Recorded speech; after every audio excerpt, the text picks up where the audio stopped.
네, 안녕하세요. 김철현 세무사입니다. 이번에는 이제 많은 분들이 또 궁금해하시는 또 하나의 세금, 상속세에 대해서 궁금한 것들을 제가 알려드리도록 하겠습니다. 네, 상속세는 정확히 어떤 건가요? 네, 상속세라는 세금은 어느 분이 돌아가셨을 때 발생하는 세금입니다. 즉, 그 돌아가신 분이 가지고 계셨던 그 돌아가신 날 기준의 모든 재산적 가치가 있는 거에 대해서 한 번에 다 부과하는 게 상속세의 기본적인 논리인 거고요.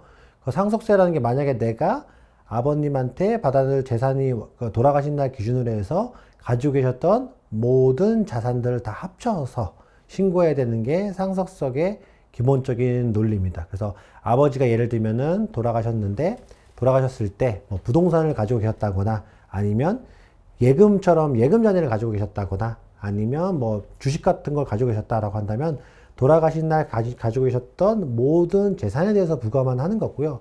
여기서 거꾸로 이제 재산에 대해서만 부과하느냐? 아닙니다. 내가 자산에서 부채를 뺀 나머지 금액에 대해서 부과하는 게 상속세가 과세가 되는 가장 기본적인 생각입니다.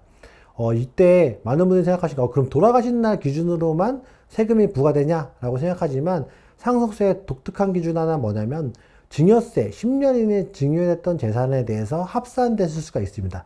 예를 들면은 아버님께서 뭐 오늘자로 돌아가셨는데 거꾸로 이제 1년 정도 전에 내가 가지고 있던 예금 신용을 다 증여해버리고 돌아가신 날은 뭐 예금으로 1억만 가지고 계셨다라고 하면 1억에 대해서만 세금만 낸다라고 한다면 상속세를 계속 줄일 수 있잖아요. 그래서 돌아가신 날 기준으로 해서 상속 개시일 기준으로 해서 10년 이내에 증여한 재산이 갖다 있다라고 한다면 그것들을 전부 다 합쳐서 세금이라는 게 고지가 되는 것들이 또 한 가지 포인트입니다. 그래서 돌아가신 날 기준으로 해서 가지고 계셨던 모든 자산에 대해서 부과하고 또 10년 이내에 증여했던 자산들도 전부가 다 상속세 과세 대상으로 분류가 될 수가 있습니다. 그러면 상속세는 이제 신고 대상자가 어떻게 될까요? 네, 그 돌아가신 분한테 과세가 되는 세금인 건데 그분한테 세금을 받을 수가 없기 때문에 통상적으로 저희가 이제 상속인이라고 표현을 해서 그 자산을 물려받는 분들한테 고지를 합니다. 지금 그래서 우리나라 세법 기준으로 따지고 나면 아버님이 돌아가신 날 기준으로 해서 재산가액으로 기준으로 해서 10억이란 상속세가 부과가 된다라고 한다면 이 10억 원을 어떻게 좀 나눈가에 따라서 자녀분들이 받는 거에 따라 가지고 납부에 대한 한도가 있거나 배분 기준이 달라지는 것 뿐인 거고 아버님이 가지고 있었던 재산을 기준으로 부과되고 납부나 신고에 대한 의무만 상속인들 중에서 한 명만 가지겠다라고 여러분께서 생각해 주시면 돼요.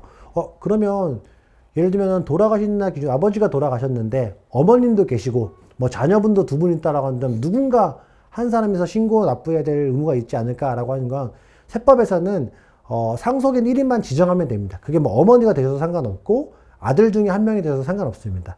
그래서 세무서도 받은 사람별로 모든 세금을 다 추징하는 것들이 아니라 대표적으로 신고나 대표 의무자 있는 한 사람에서 명의로 이제 세금에 대해서 신고하시고 납부에 대한 의무만 각자 좀 배분받는 재산을 한도로 있다라고 생각해 주시면 돼요. 그래서 이렇게 되고 나면 상속세가 앞서 말씀드린 것처럼 받은 사람과 신고에 대한 증금 의무가 좀 달라지는 경우가 있습니다. 그게 뭐냐면 알고 보니까 상속재산이 10억 원이야.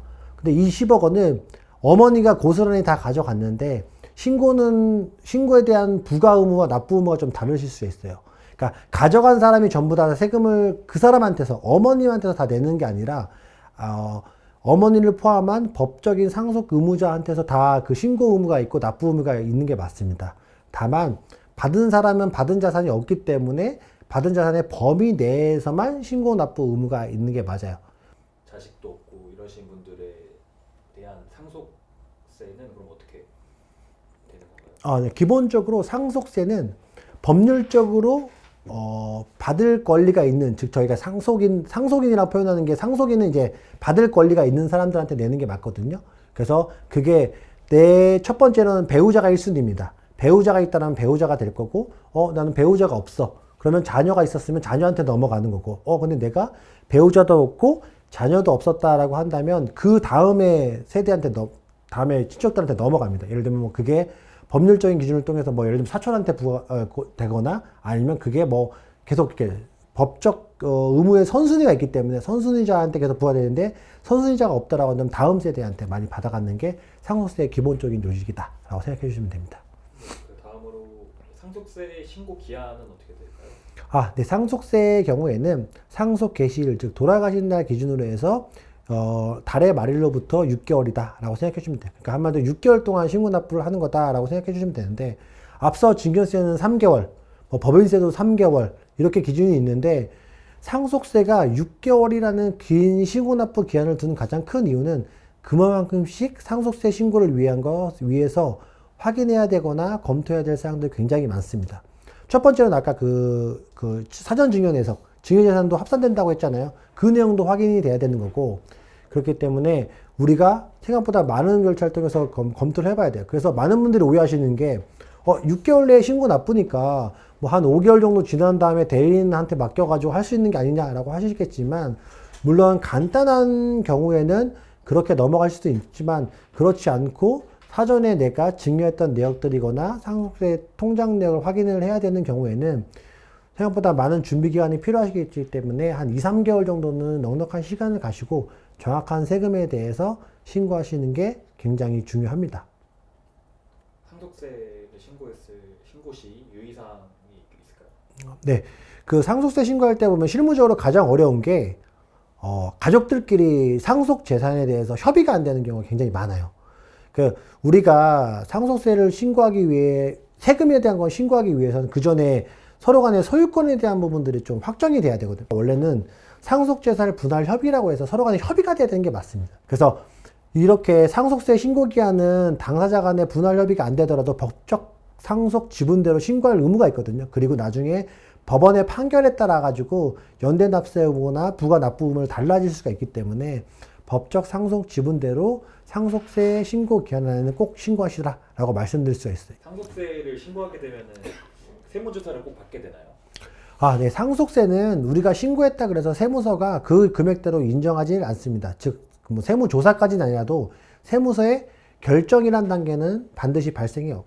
다른 세금, 예를 들면 부가가치세나 소득세나 법인세는 내가 신고하면 세무서나 국세청은 그대로 그 금액을 인정하는 게 기본적인 로직입니다. 그래서 신고됐던 게 잘못되거나 오류가 있는 것만 아니면 신고한 금액 그대로 인정을 받는데, 상속세라는 세금 신고는 내가 신고한 금액에 대해서 국세청이나 세무서가 한 번씩 검토하는 과정이 있어요. 그러니까 나는 예를 들면 상속재산을 10억 원인 거고 상속세가 1억 원이라 신고했다 하더라도 신고서 내용을 보고 나서 세무서에서 이거 보고 나서 10억이 맞네 아닌데가 아니면 맞네라고 맞다는 결정을 하기도 하고, 두 번째는 그게 아니다라고 한다면 세무조사로 이어진 경우가 굉장히 많습니다. 그래서 상속세는 처음에 신고하셨을 때부터 이런 세무조사, 즉 세무서의 검증 과정을 어떻게 준비하느냐가 상속세 절세의 가장 중요한 핵심적인 부분일 수가 있어요. 그래서 예를 들면 상속세 신고를 많이 대리했던 저희 같은 세무대리를 통해서 신고하지 않으면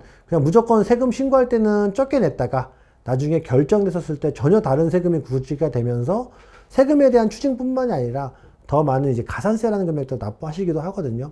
예를 들면 제가 사전증여에 대한 얘기를 많이 말씀드렸는데, 아버님이 5년 상속세라는 사유가 발생하면 국세청이나 세무서는 기본적으로 상속하신 분, 즉 돌아가신 분의 통장 이체 내역을 기본적으로 원래 10년 동안은 검토하도록 되어 있습니다. 그래서 저희가 뭐 사전증여라는 명칭을 하기도 하고, 아니면은 뭐 그 중에서 확인이 되지 않은 인출 내역에 대해서 소명할 수 있는 의무가 있거든요. 그래서 상속세 세무조사를 받으면 어떻게 되냐면, 국세청이나 세무서에서 그 아버님의 통장 내역을 쭉 보고 통장에서 일정 금액 이상 인출됐던 내용들에 대해서 어떻게 인출됐는지를 소명을 다 자녀들이거나 상속인들이 다 해야 돼요.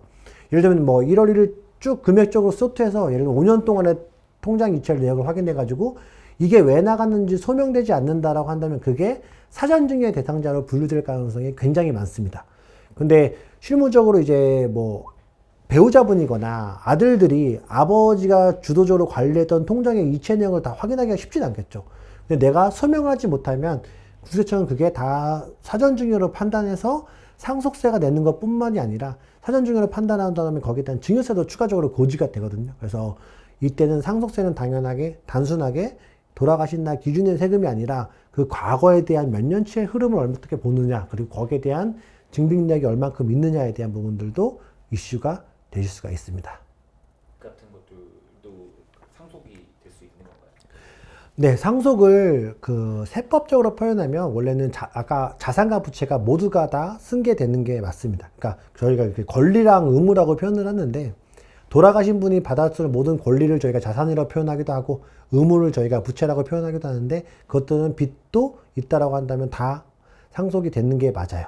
근데 결국에 상속세라고 하는 것들은 자산이 더 많아야지만 부과가 되는 세금일 텐데, 빚이라고 하는 법률적인 것들은 언젠가 누군가한테 갚아야 될 의무가 있잖아요. 그래서 그런 것들을 이제 법률적인 용어로 뭐 한정 승인이라고 표현하기도 하고, 아니면 상속 포기라는 절차가 있는데, 그런 부분들 체크하지 않았다고 한다면 갑자기 어떠한 돌아가신 분의 어떤 빚이 한 번에 상속이 되고 나면서 그분이 이제 정상적인 경제활동 어려우신 경우가 굉장히 많습니다. 그래서 만약에 그런 경우가 있다라고 한다면, 첫 번째 한정 승인이라고 하는 것들은 내가 상속은 받되 재산의 범위 내에서 상속을 받겠다라는 거거든요. 예를 들면은 내가 아버지가 나 물려주신 재산이 1억인데 빚이 10억이다라고 한다면, 내가 다 빚과 자산을 다 넘겨받는 건데, 내가 빚이 10억 원에 대해서 다 채권 채무 의무가 있는 거 아니라 그 받은 1억 원의 한도 안에서만 빚을 받게 되는 거죠. 그런 거니까 더 빚이 승계되는 경우가 없는 거고, 두 번째는 상속 포기라는 것들은 나는 그냥 아예 상속이라는 받을 권리를 아예 포기하는 겁니다. 그럼 그게 내가 아니라 후순위에 있는 상속인한테 넘어가는 경우가 굉장히 많거든요. 그래서 상속 포기나 상속절 승인 같은 거를 놓치셔가지고, 제가 아시는 분도 그걸 놓치셔가지고 그냥 어느 날 갑자기 이제 엄청난 큰 빚이 부과가 되는 좀 불합리한 경우가 있기 때문에, 여러분들이 그 부분도 꼭 한번 유의해서 체크를 한번 해보시길 바랍니다.